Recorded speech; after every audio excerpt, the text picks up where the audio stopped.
আজ এমন বেগুন ভাজা বানাবো না যে এই পুরো ভাতই বেগুন দিয়েই খাওয়া হয়ে যাবে, আর কিচ্ছু লাগবে না। তার জন্য একটু বড় সাইজের বেগুন নিয়ে দু টুকরো করে নিয়েছি। এবার বেগুনটা মাঝখানে এইভাবে সুন্দর করে কেটে নেব। এতে কি হবে, ভেতরে কোনো পোকামাকড় আছে কিনা সেটাও বোঝা যাবে, আর যে মশলাটা আমি মাখাবো একদম বেগুনের শেষ অবধি পৌঁছে যাবে। তা দেখতে পাচ্ছ 3টে বেগুন নিয়ে নিয়েছি, আমি একইভাবে বেগুনগুলো কেটে নিলাম। এইবার সেই মশলাটা বানিয়ে নেবো। তার জন্য একটা মিক্সি জারে নিয়ে নিলাম শুকনো লঙ্কা, রসুন, ধনেপাতা, কাঁচা লঙ্কা, পরিমাণ মতো নুন, সামান্য হলুদ, সামান্য চিনি। মশলাটা আমার রেডি হয়ে গেল। এইবার বেগুনগুলো নিয়ে একটা চামচের সাহায্যে খুব ভালো করে মশলাটা মাখিয়ে নেবো। মশলাটা এমনভাবে মাখাবো যেন ভেতর অবধি মশলাটা ঢুকে যায়।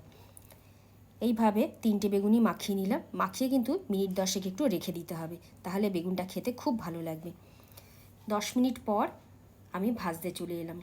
কড়াইতে তেল দিয়ে স্লো ফ্লেমে কিন্তু বেগুনটা ভাজতে হবে, নইলে মশলা পুড়ে যাবে, অথচ বেগুন কাঁচা থেকে যাবে। এইভাবে বারবার উল্টে পাল্টে রং ধরা অবধি বেগুনটা ভেজে নেব।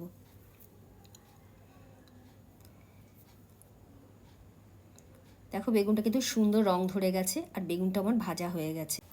এবার গরম গরম ভাতে একটা কাঁচা লঙ্কা সহযোগে পরিবেশন করব এই মশলা বেগুন। আর কিন্তু কিচ্ছু লাগবে না, এই বেগুন দিয়ে পুরো ভাত খাওয়া হয়ে যাবে। তোমরা একবার অবশ্যই ট্রাই করো, আশা করি তোমাদেরও খুব ভালো লাগবে।